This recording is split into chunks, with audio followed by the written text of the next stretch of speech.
Bonjour à tous et bienvenue dans cette nouvelle vidéo. Aujourd'hui, ça sera une compilation. Donc en général, bon, vous connaissez le principe pour ceux qui sont là depuis longtemps, ça fait longtemps que je n'en ai pas fait. En gros, on va prendre des courts extraits, plusieurs courts extraits, 3 en fait, et on va analyser et voir ce qui est dit dedans et voir pourquoi en général c'est faux. Avant ça, bon, je fais ma promo, donc je vous invite à me suivre sur Instagram. Ça, c'est la formation sur la prise en charge, enfin en gros sur, ouais, sur les drapeaux rouges quand on prend en charge une lombalgie pour savoir un petit peu tout ce qu'il faut faire avant de se plonger dans un traitement. Vu qu'on va parler de lombalgie, je vous en parle ici.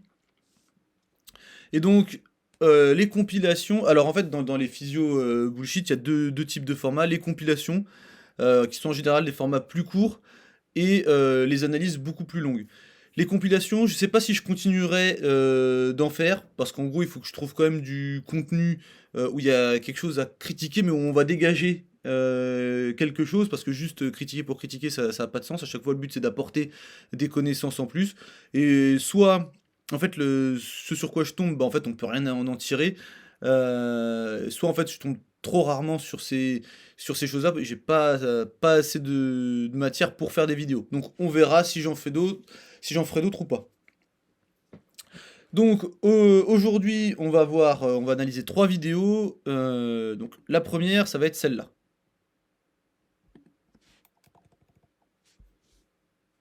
Qui permettent d'éviter d'avoir des keufs comme ça que vous pouvez retrouver sur AW Trainer, qui permettent d'éviter d'avoir trop de pression au niveau du poignet, au niveau du coude, de libérer la main et de vraiment isoler le triceps sans que l'enconé ne participe trop aussi, qui est un muscle qui se situe par ici.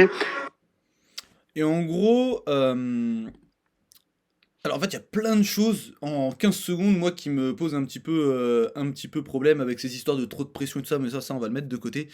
En fait, c'est au niveau de l'anatomie. Alors, quand j'avais posté ça, il y en a plein qui m'ont dit: «Oui, non mais attends, il est pas loin de montrer l'enconé» ou des choses comme ça, parce que forcément j'en ai fait un reel,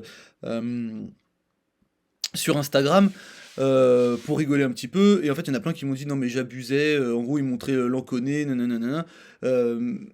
Bah, en fait, du coup, j'avais pris des captures d'écran. Je les avais pas mis en public, mais voilà. En gros, pour vous montrer la partie de la vidéo où il montre l'enconé, pour vous montrer que je suis quand même de bonne foi, je vous ai pris les captures d'écran, je vous ai mis ce qui montre.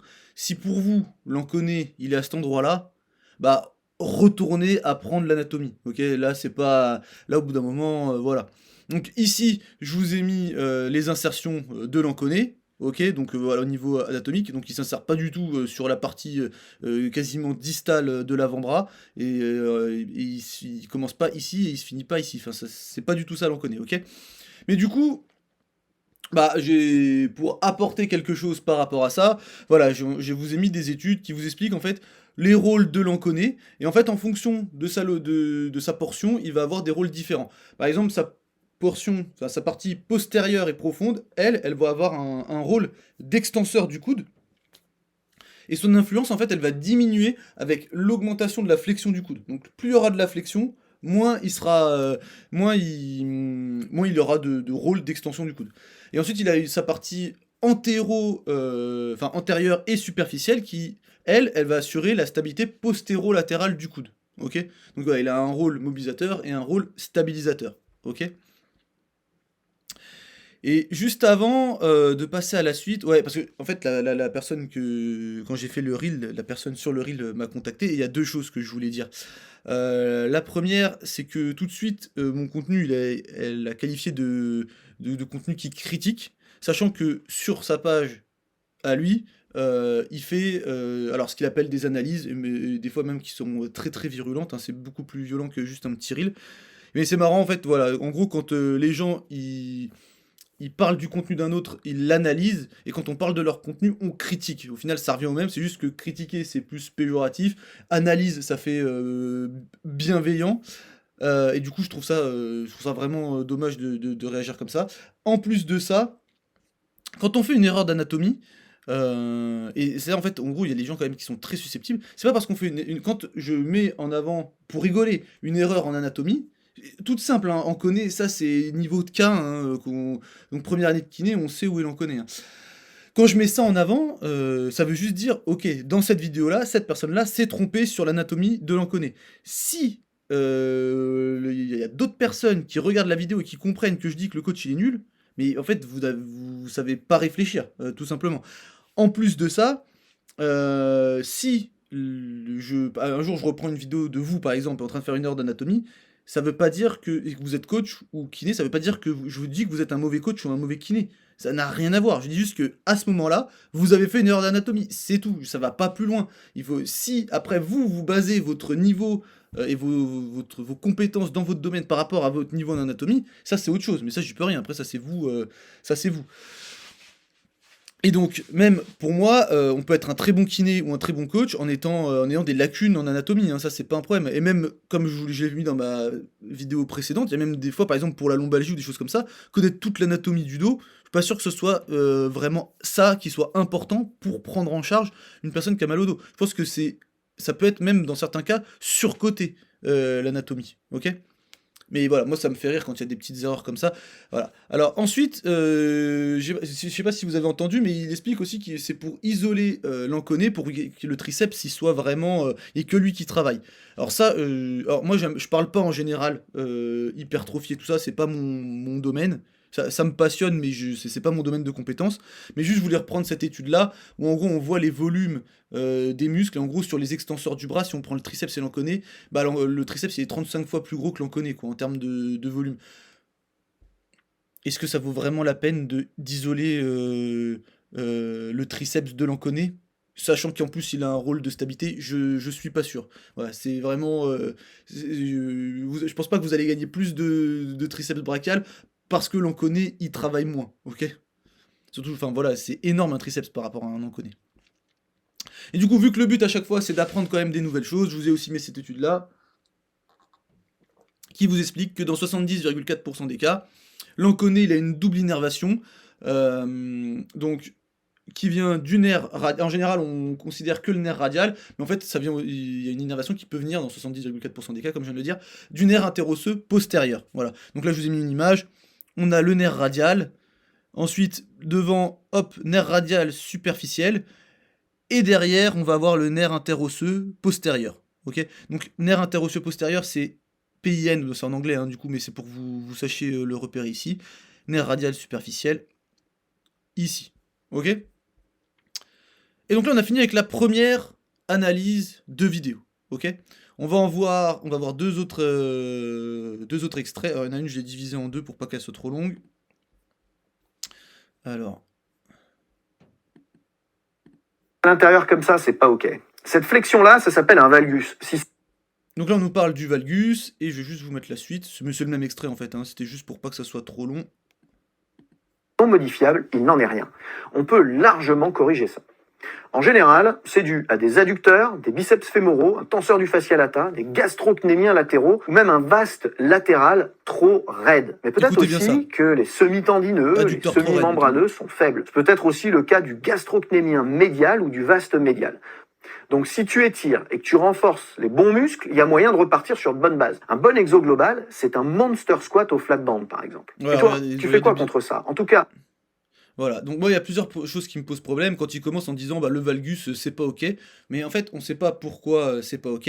Ensuite on a toute cette description en disant il y a des muscles faibles, il y a des muscles raides, il faut étirer les bons muscles et renforcer les bons muscles, donc ça c'est vraiment une vision très très mécaniste du corps humain. Et à la fin on nous présente un exercice avec les bandes élastiques. Donc on va voir un petit peu ces choses là sur le valgus de genou, et donc on va attaquer.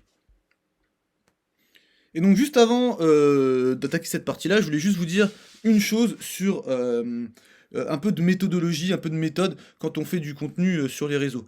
Par exemple, admettons que vous vouliez parler du valgus de genou et que vous vouliez faire une vidéo en disant que le valgus de genou c'est mauvais. Bon, alors déjà, démarrer comme ça, c'est problématique. Mais je pense que la plupart du contenu, il est fait comme ça. Et je vous expliquerai après comment on fait mieux, en gros. Admettons que vous vouliez faire une vidéo ou un reel sur le fait pour dire que le valgus du genou c'est dangereux. La première chose à faire, c'est quand même vu que vous êtes quelqu'un de bien et que vous voulez pas induire les gens en erreur et que vous voulez faire les choses bien, vous allez chercher des preuves de ce que vous avancez, parce que vous n'êtes pas quelqu'un qui avançait des preuves, qui avançait des affirmations sans avoir de preuves derrière. Non, vous n'êtes pas comme ça. Donc en gros, Vous dites, bon, bah, je veux faire une vidéo qui dit que le valgus, c'est mauvais, donc je vais chercher des preuves de ça. Vous trouvez des preuves, ok. Mais vous pouvez pas vous arrêter là si vous voulez faire une vidéo, parce que là, du coup, en fait, ça serait malhonnête. Vous dites, bon, je vais faire une vidéo sur le valgus de genou, c'est mauvais, trouvé des preuves qui me disent que c'est mauvais. Maintenant, pour confirmer ça, il faut que vous essayiez de démonter votre idée. Donc maintenant, il faut aller chercher dans la littérature des preuves enfin, chercher des choses qui vont dire le valgus de genou, c'est pas mauvais. Ok? Parce que si vous vous arrêtez aux études où vous cherchez que des choses qui vont dans votre sens, vous allez rentrer dans un biais de confirmation, et en fait vous allez ignorer toute une partie de la littérature qui contredit votre idée. Ok? Donc c'est pour ça, il faut faire les deux choses. Il faut chercher ce qui confirme et ce qui infirme. Une méthode qui serait peut-être un petit peu mieux si vous voulez faire du contenu, c'est de vous dire, je vais parler du valgus de genou. Effectivement, j'ai un a priori qui dit que c'est mauvais, mais je vais regarder la littérature en entier, où je vais voir de manière générale ce qui se passe. Est-ce que c'est mauvais vraiment? Est-ce qu'il y a des choses qui me disent que c'est pas mauvais? Voilà. Et si vous faites ça, ça sera mieux. Vous serez pas dans un biais de confirmation et vous n'allez pas chercher juste à confirmer votre a priori, parce que ça n'a aucun sens en fait de faire ça. Voilà. Donc une idée, elle est robuste si en fait, c'est pas plus on trouve des preuves pour la confirmer, plus c'est robuste. Non, il faut aussi que elle résiste à toutes les études qui veulent casser cette idée. Ah, on a essayé de démontrer que ça marchait pas. Ah, bah en fait ça marche. Ah, on essaie de casser l'hypothèse. Et si on n'arrive pas à casser l'hypothèse, bah peut-être qu'au bout d'un moment on aura un truc solide qu'on pourra appeler une théorie par exemple. Voilà. Ok? Donc là, on va parler valgus de genou et ligament croisé antérieur parce que c'est pas ok d'avoir un valgus. Mais alors ça veut dire quoi? C'est pas ok. Donc en général, valgus, on pense ligament croisé antérieur. En tout cas, moi, c'est comme ça que je pense. Vu qu'il n'y a pas d'informations supplémentaires, moi, je vais partir sur ça. Donc, on a cette étude ici. Donc, où on a une revue systématique avec méta-analyse. Et donc en fait cette étude elle nous dit que ni la cinématique de base de l'abduction du genou, donc enfin du valgus, ni la cinétique pendant l'activité de mise en charge ne peuvent prédire les futures lésions du LCA. Donc déjà première preuve, en plus c'est une revue systématique avec méta-analyse qui vient casser cette idée que dire juste le valgus c'est dangereux, bah voilà ça vient casser cette idée. Et ça, et comme c'est dit dans l'étude, ça va à l'encontre de l'opinion clinique populaire et des conclusions d'études plus anciennes qui ont été publiées sur cette relation. Déjà, première chose, ok? Ensuite, bon, on va continuer sur le valgus et tout ça. Et donc, ensuite, on a même des études où, en gros, on essaye de voir si quand on fait un squat à une jambe et qu'on a un valgus, ou quand on fait des réceptions de saut et qu'il y a un valgus, est-ce que c'est associé à des ruptures du LCA? Donc là, je vous ai mis trois études, et en fait, à chaque fois, il n'y a pas vraiment de lien entre les deux. Cette étude, elle a trouvé aucune association entre la cinématique de la hanche et du genou dans le plan frontal lors de squats sur une jambe ou de sauts verticaux. Voilà. Donc là, c'est chez des athlètes féminines, élite de handball et de football. Ici, on a une autre étude, donc revue systématique avec méta-analyse. Et donc, les variables cinématiques et cinétiques obtenues à partir de l'évaluation biomécanique des tâches d'atterrissage chez les athlètes n'ont pas démontré une capacité constante à prédire les blessures au genou sans contact. Ok, ouais, on parle de blessures sans contact, effectivement, si vous avez un mec qui vient vous ravager le genou, ça n'a plus rien à voir avec un valgus lors de saut ou de squat unipodo. Ici, voilà, en fait, en gros, cette étude-là, donc là, c'est une scoping review, MDPI, donc à chaque fois, je vous le mets parce que vous savez qu'elle est sur la liste des journaux, des revues prédatrices. Après, en général, quand la proposition de l'article et la publication, il y a assez de temps, il y a assez de délai, qu'il n'y a pas de trucs choquants, que ça va pas complètement à l'encontre de la littérature, en général, je vous les mets. Et donc, il n'est pas possible de prédire avec précision les lésions du LCA à partir de tests. Voilà, donc juste faire une vidéo en faisant un squat, les genoux qui partent vers l'intérieur et dire ça c'est pas bon, c'est pas ok, bah, je trouve ça un peu limité par rapport en fait à toute la littérature et qu'on a sur le sujet, hein. Là franchement, voilà. Alors là le but j'aurais pu, moi, chercher des études qui vont dans le sens de c'est dangereux, mais moi le sujet de la vidéo c'est pas ça, c'est juste dire il y a un côté, il y a peut-être un autre côté, ok? Sauf que moi j'apporte des preuves en plus. Et toujours apporter des preuves, hein. Après, je sais pas, par exemple, vous suivez plein de gens sur Instagram, vous suivez beaucoup de monde. Je sais pas si vous suivez 100, 200 ou 300 personnes.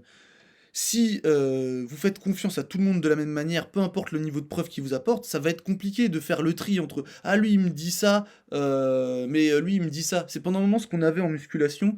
Je regarde moins ce qui se passe en ce moment, mais il y avait toujours ah oui mais lui il dit ça, ah mais oui lui il dit ça, mais je fais confiance à qui? Bah effectivement en fait si quel est votre critère? Si la critère c'est les preuves, et ben dans ce cas-là, vous allez vous fier à la personne qui vous apporte les preuves les plus solides. Si votre critère c'est la sympathie du mec, bon bah vous allez suivre le mec qui est le plus sympathique. Est-ce que c'est le plus pertinent de suivre la personne la plus sympathique? Je ne pense pas. Mais après vous basez vos critères sur ce que vous voulez. Mais personnellement, je préfère écouter et puis partir du principe qu'un contenu a plus de chances d'être vrai à partir du moment où on m'apporte des sources. Ok? Après vous faites comme vous voulez. Valgus et atteinte du LCA. Ouais, voilà, donc. Oui, je l'ai pas, mais le valgus, hein, c'est quand on a le genou, grosso modo, qui part à l'intérieur. Hein. Je l'ai pas dit, mais je pense que vous le savez. Avec une force qui vient ici, voilà, on a le fémur dans un sens avec une rotation médiale, le tibia avec rotation latérale. Et en fait, ce qui est intéressant, c'est que la littérature actuelle, elle suggère clairement que la biomécanique du plan sagittal, c'est le principal mécanisme de charge du LCA. Et donc en fait, c'est pas forcément la rotation ou le valgus, ok? C'est vraiment le glissement du tibia sous le fémur, par exemple. Bien qu'il ait été démontré que le moment de valgus externe du genou était associé à des lésions du LCA, la littérature actuelle ne contient aucune preuve que le valgus du genou et les moments de rotation interne-externe peuvent produire des blessures sans contact du LCA en eux-mêmes, sans ces forces du plan sagittal élevé. Grosso modo, si vous avez juste du valgus, sans ces forces sagittales, peut-être que vous n'aurez pas de lésion. Ok ? Les schémas de localisation des hématomes osseux indiquent que la translation antérieure du tibia par rapport au fémur était un mécanisme de lésion primaire dans la majorité des lésions du LCA. Sélectionné dans cette étude-là, donc là c'est celle-là. Et que le valgus maximal du genou s'est apparemment produit après une translation antérieure du tibia suffisante pour léser le LCA. Qu'est-ce que ça veut dire? Ça veut dire que peut-être que quand on regarde quelqu'un qui se fait une rupture du ligament croisé et qu'on voit à un moment donné un énorme valgus, bah en fait, peut-être qu'à ce moment-là, le ligament croisé antérieur, il a déjà cédé en fait. C'est pas le valgus puis ça cède, c'est ça cède et du coup le valgus, bah, il va vraiment être, voilà, il va être accentué quoi en gros. Donc on va voir le valgus maximal. On va croire que c'est le valgus maximal qui rompt le LCA. En fait, non, le LCA est rompu, donc on a un valgus maximal. Ok? C'est. Voilà. Valgus et moyen fessier. Ouais, donc là, ça va être sur la partie où en gros on a des muscles forts, on a des muscles faibles. Si on renforce les bons et qu'on étire les. Enfin, si on étire et qu'on renforce les bons muscles, normalement tout devrait rentrer dans l'ordre en gros.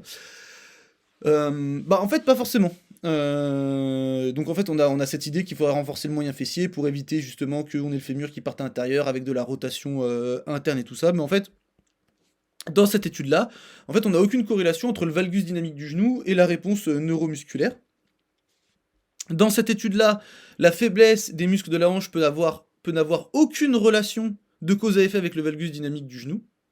Donc en fait, ça n'a peut-être rien à voir, en fait, la force du moyen fessier. Alors je sais pas s'il en parle du moyen fessier, je me rappelle plus. Non modifiable, il n'en est rien. On peut largement corriger ça. En général, c'est dû à des adducteurs, des biceps fémoraux, un tenseur du fascia lata, des gastrocnémiens latéraux, ou même un vaste latéral trop raide. Mais peut-être aussi que les semi-tendineux, les semi-membraneux sont faibles. C'est peut-être aussi le cas du gastrocnémien médial ou du vaste médial. Donc si tu étires et que tu renforces... Bah, je crois pas qu'il parle du moyen fessier, du coup. Mais c'est quelque chose qu'on entend souvent, cette histoire de moyen fessier. Mais voilà, donc comme je vous dis, en fait, il n'y a peut-être pas de relation en fait, entre la faiblesse des moyens fessiers et le valgus dynamique. En plus de ça, donc une étude, MDPI toujours, je vous l'ai mis là, en plus de ça, en fait, quand on fait un programme de renforcement, bah en fait ça change pas grand chose, ok? Donc dans cette étude, en fait on n'a pas de différence statistiquement significative dans les angles de valgus dynamique du genou et les valeurs d'équilibre dynamique après 6 semaines de programme d'exercice chez les jeunes footballeurs ayant un mauvais contrôle du genou. Et dans cette étude-là, ils ont travaillé sur le moyen fessier, le poplité et le tibial postérieur. Donc avec du renforcement du moyen fessier, bon déjà il n'y avait pas de rôle, il n'y avait pas de lien en fait entre la faiblesse et le valgus. Mais de toute manière, même s'il y avait un lien, après en corrigeant cette force-là, ça change rien. Donc est-ce que c'est vraiment pertinent de penser comme ça. Donc toujours un peu ces schémas-là, très mécanistes, c'est tendu ici, c'est serré là, c'est nana ici. Bon, je pense on peut s'en écarter un petit peu. Le corps, c'est pas une machine, hein. Tous les trucs tordus là à chaque fois, ouais, c'est parce que c'est comme ci, c'est parce que c'est comme ça. Donc le squat avec bande, la solution, parce que c'est présenté, ok, à la fin, c'est présenté ce mouvement pour corriger le valgus du genou. Et ben en fait, c'est pareil. Sur quoi on se base, ou est-ce que vous pensez ça vous, ou est-ce que vous avez pensé ça vous, et sur quoi vous vous êtes basé pour penser ça? C'est ça la question, et est-ce que ce qu'on vous a dit à ce moment-là, ou la vidéo que vous avez regardée, le cours que vous avez eu, pourquoi vous lui avez fait confiance au point de vous après refaire ces choses-là? Parce que quand on regarde cette étude-là, bah en fait, ils disent qu'il est clair que l'utilisation de bandes élastiques ne réduit pas le valgus du genou de manière aiguë. Et en gros, si on met des bandes élastiques faibles, en gros, on va avoir aucun effet. Par contre, si on utilise des bandes de résistance fortes, on va même augmenter les forces les forces en valgus au niveau du genou. Ce qui est donc on nous présente un exercice qui est censé corriger quelque chose, mais en fait on voit que soit l'élastique s'il est faible, ça change pas grand chose, si l'élastique il est fort, ça augmente le problème qu'on veut corriger. C'est embêtant. Et après, avec le temps, l'utilisation chronique d'une bande élastique pourrait potentiellement renforcer cette musculature et ou conduire à des adaptations neuromusculaires permanentes, ce qui se traduirait par une amélioration de l'alignement du genou. Toutefois, il s'agit pour l'instant d'une hypothèse. Et donc une hypothèse, il faut qu'on la teste. Donc pour le moment, en fait, on ne peut pas dire que faire des mouvements avec élastique au niveau des genoux, ça va changer quelque chose au niveau du valgus. On ne peut pas le dire. C'est une hypothèse. Et ensuite, on va voir squat avec les genoux à l'intérieur ou genoux à l'extérieur. Et donc, en fait, on a cette étude-là. Qu'est-ce qui se passe quand on fait un squat avec les genoux vers l'intérieur? Qu'est-ce qui se passe quand on fait un squat où on force les genoux à aller vers l'extérieur? Et bien, en fait, les squats en rotation latérale au niveau des hanches, en fait, ça va réduire. Alors, c'est pas la sollicitation dans l'étude, c'est le mouvement net de l'articulation. Mais pour faire plus simple, on va pas être sollicitation pour se représenter, ça sera plus simple. Mais c'est pas correct d'utiliser ce terme-là, je vous le dis. Les squats en rotation latérale vont réduire la sollicitation des rotateurs latéraux de la hanche et vont augmenter celle des adducteurs de la hanche. Donc, quand on pense qu'en faisant des squats en rotation latérale, on sollicite plus les rotateurs latéraux, c'est pas vrai. A l'inverse, les squats en rotation médiale augmentent la sollicitation des rotateurs latéraux de hanche et diminuent celle des adducteurs de hanche. Ok. On prétend souvent que le placement médial du genou est causé par la faiblesse des muscles abducteurs et rotateurs latéraux de la hanche, ou à l'inverse par un manque d'extensibilité au niveau ou une hyperactivité des muscles adducteurs de la hanche. Et donc en général, la solution qu'on propose, c'est renforcer les muscles abducteurs et rotateurs latéraux de la hanche, tout en étirant les muscles adducteurs de la hanche, qui sont mentionnés dans la vidéo justement. Cependant, une plus grande sollicitation des rotateurs latéraux de hanche et une moins grande sollicitation des adducteurs de hanche sont présentes dans la rotation médiale ou les squats genoux vers l'intérieur. Ok. Donc ça va à l'encontre de ce qu'on pense. Donc c'est pour ça, rappelez-vous toujours. Ah oui, non mais moi je me base sur la logique pour faire mes programmes de musculation. Moi je me base sur ma logique pour faire mes programmes de rééducation. Moi je me base sur la logique. Non mais en fait on voit que la logique ça suffit pas en fait. La logique ne suffit pas. Il faut tester les hypothèses, voir, essayer de comprendre, ça ne suffit pas. De la même façon, une plus petite sollicitation des rotateurs latéraux de hanche et une plus grande sollicitation des adducteurs de hanche sont nécessaires pour la rotation latérale ou les squats genoux en dehors. Et donc cette divergence met en évidence les critiques qui ont été formulées concernant la valeur des évaluations basées sur la cinématique, ok ? Bien que les moments d'abduction du genou puissent solliciter le ligament croisé antérieur, cette sollicitation plafonne à un niveau insuffisant pour blesser le ligament. Donc ça c'est dans cette étude-là aussi que ça dit ça. Que le valgus ne suffit pas en lui seul à faire ça. Et la rotation médiale de la hanche dans les 3 variantes de squat peut être normale, oui parce qu'ils ont fait 3 variantes différentes, normale et ne pas suffire à provoquer un désalignement rotulien latéral. Donc ça j'ai rajouté pour ceux qui vont me dire oui mais il n'y a pas que le LCA dans le genou, il y a aussi, il faut que la patella soit alignée, bon voilà, ça suffit pas à désaligner tout ça, ok. Et puis du coup pour tous ceux qui vont me dire oui mais l'arthrose et le valgus, bon du coup j'ai prévu ça aussi. J'ai pas trouvé grand-chose, mais ce que j'ai vu, c'est que dans une étude, en fait, ils ont constaté que l'alignement de base du genou n'est associé ni à l'arthrose, enfin n'est pas associé en gros à l'arthrose, pour faire simple. Et ces résultats, ils suggèrent plutôt que le désalignement, donc le fait d'avoir les genoux en valgus, c'est pas un facteur de risque d'arthrose, mais c'est plutôt un marqueur de la gravité de l'arthrose ou de sa progression.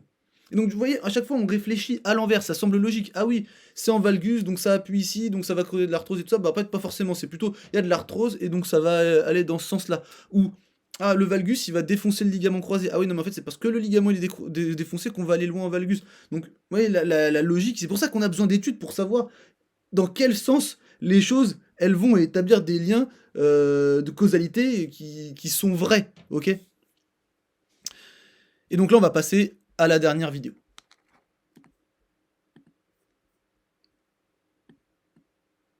Tu te casses et puis McGill il dit toujours qu'il faut à peu près 2 ou 3 heures pour vraiment cerner les causes d'un mal au dos, et qu'il est toujours spécifique. Un mal au dos non, il dit toujours un mal au dos non spécifique n'existe pas. Mais malheureusement, Bon, voilà, là on nous dit en gros, un mal au dos non spécifique n'existe pas. Donc ça c'est très très très problématique comme phrase.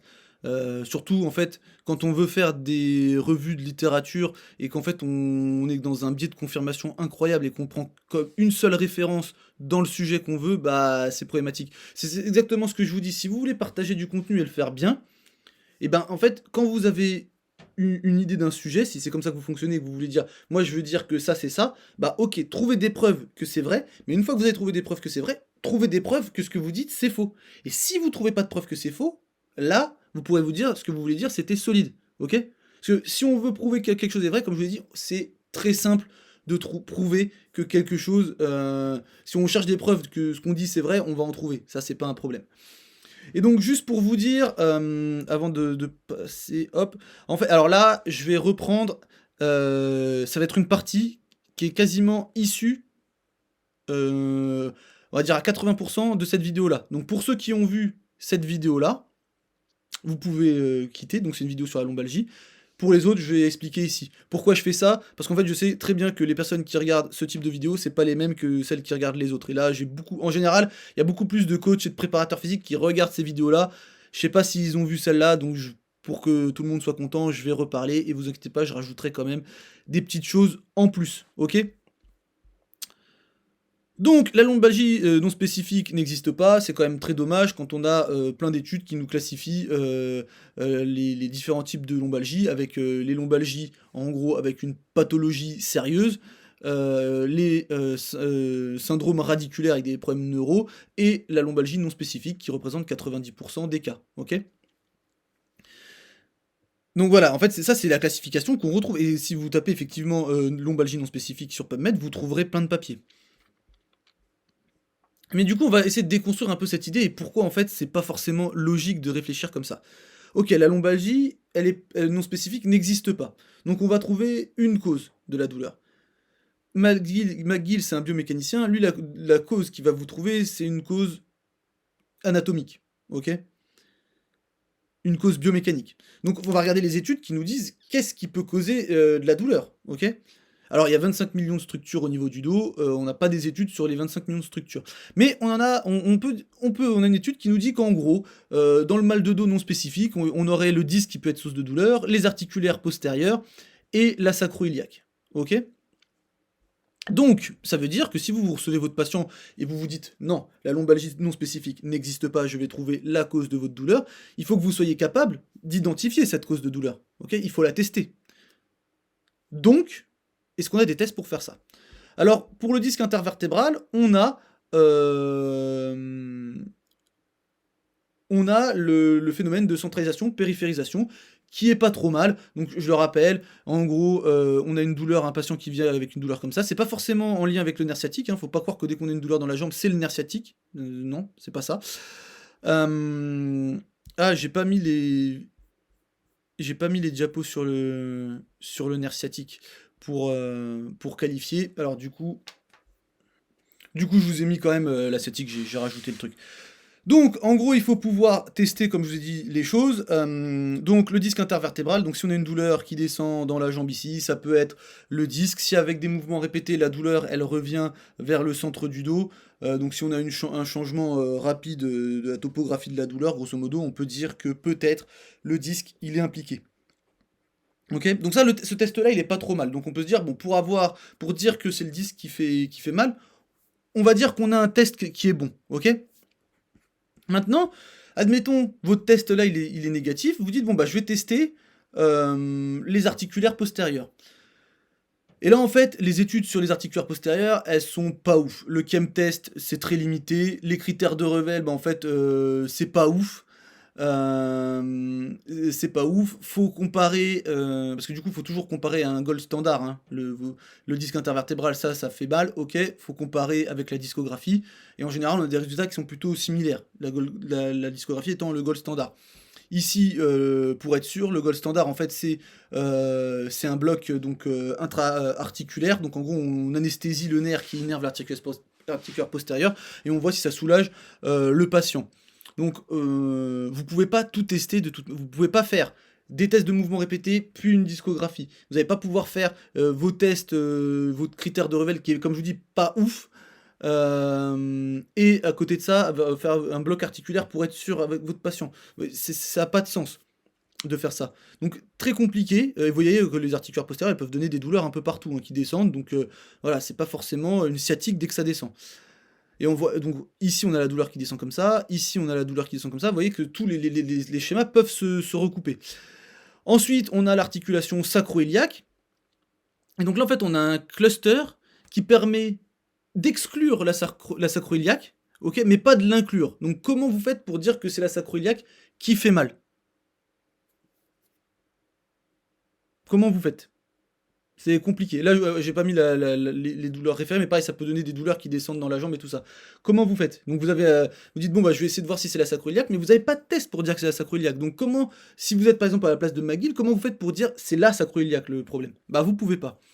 Ensuite, l'articulation de la hanche, ça peut aussi causer des douleurs. Et donc je vous dis, bon bah je vais tester la hanche, et je vais voir s'il y a des déficits d'amplitude au niveau de la hanche, bah peut-être que c'est ça qui cause des douleurs au dos. Mais en fait, dans les études, la limitation de la rotation médiale de la hanche, c'est la seule déficience motrice associée de manière significative à la lombalgie non spécifique, mais cette constatation doit être considérée avec prudence en raison de la faible qualité des preuves à l'appui. Donc en fait, vous avez peut-être trouvé des limitations au niveau de la hanche, mais vous ne pourrez pas dire que c'est ça qui est à l'origine du mal de dos. Donc comment vous faites pour isoler une structure et dire c'est ça qui fait mal, alors que les tests qu'on a, ils sont pas ouf. Ils sont clairement pas ouf. En plus de ça, bon, pour le nerf sciatique, on a deux trucs ici, mais je vous ai déjà présenté. Là, on a un score. Si vous avez 11 sur 20, vous pouvez dire que c'est une sciatique. Et on a une autre chose avec des critères, 4 critères, voilà. Mais pareil, c'est pas non plus... alors là, du coup, voilà, on a une spécificité qui est pas trop... qui est vraiment pas trop mal, hein, 90,4%. Voilà, mais c'est pas sûr non plus. Voilà, vous n'êtes pas sûr non plus. Mais une fois que vous avez fait ça, admettons que les tests qui sont censés être nuls, ils soient super bons. Admettons que vos tests, en fait, bon, là, on a bien vu que, en fait, pour dire qu'il faut trouver la cause de la douleur, il faut avoir des tests qui permettent de déterminer la cause. Ça, c'est pas validé. On n'a pas rempli ce critère-là. Donc, on peut pas dire ça. Mais admettons, pour l'exercice de pensée, qu'on a des bons tests pour savoir vraiment le problème. Mais en fait, si on prend par exemple les problèmes de sciatique, avec cette étude-là, en gros, on vous dit que trier ou pas, de toute manière, ça améliore pas. Et dans cette étude-là, pour les problèmes de mal de dos, en fait, si vous classez, à long terme, de toute manière, vous n'aurez pas spécialement de différence. Là, ils ont classé selon MDT, donc ça c'est McKenzie, c'est pas mieux sur le long terme qu'autre chose. Là, c'est le start back, c'est pas mieux qu'autre chose, ok? Donc en ce qui concerne l'intensité de la douleur et l'incapacité déclarée par le patient, il n'y a pas suffisamment de preuves en faveur de l'utilisation de systèmes de classification plutôt que d'intervention généralisée dans la prise en charge de la lombalgie. Donc, on se dit, faut trouver la cause, mais on n'a pas d'outils pour trouver la cause. Même si on trouve la cause, ou qu'on classifie les lombalgies, finalement, on fait pas mieux que si on les classe pas. Donc à quoi ça sert de se prendre la tête comme ça? Est-ce qu'au lieu de... Toujours pareil, est-ce qu'au lieu de chercher l'origine du problème ou de chercher les problèmes, est-ce qu'on peut pas juste se concentrer sur des solutions? Pareil, admettons que vos tests de la sacro-iliaque ils permettent d'inclure un problème de sacro-iliaque, et que c'est un problème qui est pas inflammatoire, donc c'est à vous de traiter le problème de sacroiliac. C'est pas une spondyarthrite ou quelque chose comme ça. En fait, est-ce que, parce que c'est la sacroiliac, vous allez faire des mouvements de sacroiliac? C'est ça la question. Est-ce que vous allez vous limiter à la zone qui pose problème? Le patient vient vous voir, il a mal au dos, il y a des choses qu'il peut plus faire dans sa vie, ça le fait chier, et vous dites c'est sacroiliac qui fait mal, est-ce que vous allez juste faire des mouvements de la sacroiliac? Ou est-ce que finalement, vous n'allez pas lui faire faire juste, par exemple, prendre confiance dans son dos en faisant des exercices de plus en plus lourds, comme du soulevé de terre ou des choses comme ça? Et si c'est les articulaires postérieurs, est-ce que finalement, le but, c'est pas de leur donner confiance en lui faisant faire du soulevé de terre de plus en plus lourd? Est-ce que si c'est son disque, est-ce que l'important, c'est pas de leur donner confiance en lui faisant faire du soulevé de terre de plus en plus lourd? Mais évidemment, je schématise, ok? Si on prend un problème, si c'est trop sensible sur le soulevé de terre, on fait pas de soulevé de terre. Mais grosso modo, le but, c'est de recharger la zone de manière progressive. Voilà, c'est tout. Là, après, on fait attention, c'est ce qu'il y a des symptômes neuro, des choses comme ça, et être sûr d'avoir dégagé les drapeaux rouges et on est bon. Donc en gros, c'est pour dire que le classement McKenzie, oui, en gros, vous avez dérangement, dysfonction posturale et autres, mais c'est pas forcément bien. Et le start back, en gros, ça évalue le risque de chronicité, ok? Voilà, je vous ai mis les outils ici. De toute manière, la lombalgie non spécifique, peu importe ce que vous faites, le traitement que vous appliquez, elle évolue selon un schéma commun qui est apparemment indépendant des traitements que vous allez appliquer. Donc ça remet une couche sur est-ce que ça vaut vraiment la peine d'essayer de trouver la cause de la douleur. Ok? Je rappelle, la lombalgie non spécifique n'existe pas. Si vous avez mal, c'est pour une raison. Vu qu'on prend pour référence un biomécanicien, je pense que la raison qu'on va vous trouver, que Maggie cherche, ça va être une raison anatomique. Donc il faut des tests qui permettent d'inclure quelle est la source anatomique à l'origine de la douleur. Ces tests-là ne sont pas super bons pour la plupart des structures. Et même s'ils étaient bons même quand si c'était bon, bon alors du coup c'est pas bon, donc on n'a pas de classification à partir de ça. Mais même quand il y a d'autres personnes qui ont essayé de mettre en place des classifications, bah au final sur le long terme ça revient un petit peu au même. Peu importe le traitement qu'on fait, ça revient un petit peu au même. Donc faut arrêter de culpabiliser les gens en disant en fait que tout simplement vous savez pas chercher. Parce que ce qu'il dit clairement dans sa vidéo Gun Deal, finalement, c'est que les médecins et les soignants, en fait, ils en ont rien à faire de votre dos et qu'ils prennent pas le temps de faire les choses bien. Non, bah, au bout d'un moment, on peut prendre le temps aussi de lire la littérature scientifique d'une manière correcte et de se dire ah oui mais en fait le mal de dos c'est absolument pas comme c'est décrit dans McGill, ok? D'ailleurs son bouquin, moi je l'ai, j'ai la version anglaise et la version française et il y a tu vois, des choses dedans quand on les regarde. On peut quand même se poser des questions, hein, parce que pareil, il y a des tests qui sont très bizarres, on n'a ni la validité, ni la fiabilité, les tests sur la partie neuro ne sont pas ouf, vraiment pas ouf, donc il y a énormément de limites à McGill, hein. Voilà, et je voulais vous remettre ça parce que c'est pareil, en fait là on a des recommandations et sur l'Instagram de Gundil, en gros, il revient dessus en disant qu'il y a 7 propositions sur 10 qui sont fausses. Donc en fait, juste parce que McGill n'est pas d'accord, hein, parce qu'il le recite, soit j'ai mal lu mon McGill, soit au moins 7 de ces propositions sont inexactes. Ok? Donc c'est McGill contre tout le monde. Je rappelle que O'Sullivan il écrit beaucoup sur le dos, Canero pareil. Ouais, c'est des gens qui publient quand même sur le dos et qui s'y connaissent, ok? Qui sont des cliniciens qui prennent en charge des personnes, qui publient aussi, ok? Donc, faut arrêter de prendre... Si vous peu importe le domaine hein, dans lequel vous êtes, si pour baser toute votre réflexion, vous vous basez sur un seul mec, et que ce mec-là, il est contredit par pas mal de personnes, à un moment donné, vous avez le droit de remettre en question cette source. Après, est-ce que vous rentrez dans l'histoire des biais, enfin des coûts irrécupérables? Bon bah voilà, vous dites, bon bah ça fait 40 ans que je pense comme ça vaut pas le coup de changer d'avis. Bah en fait, c'est absolument pas comme ça qu'il faut réfléchir, ok? Pour illustrer le biais des coûts irrécupérables, je vais prendre un exemple que j'ai pris à quelqu'un sur un live, je l'ai entendu sur un live il y a pas longtemps, et j'ai trouvé que c'était très bien fait, donc je vais le reprendre un peu à ma sauce.